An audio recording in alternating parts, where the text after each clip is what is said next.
Good morning. Good morning, Your Excellency. 您好，上午好。非常欢迎你。Welcome. Thank you very much. 非常感谢。Thank you. 非常感谢您。Summit. China and Kenya have always been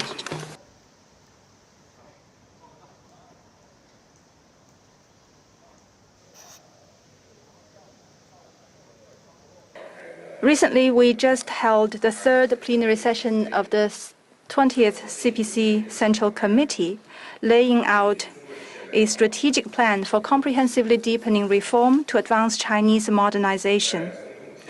Mr. President, under your leadership, Kenya is also pressing ahead in its economic reform and transition. China wishes to take the opportunities presented by the summit to further align our development strategies and take our comprehensive strategic and cooperative partnership to new heights.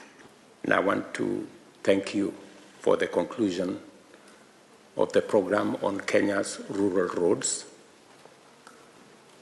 the intelligence transport system that has now been concluded, and the progress that has been made on our technical vocational equipment program, Bosta Dam, the Nairobi Northern Bypass, and the Muthaiga-Kiambu bypass programs that have already, we've made very good progress, and hopefully we should be able to conclude.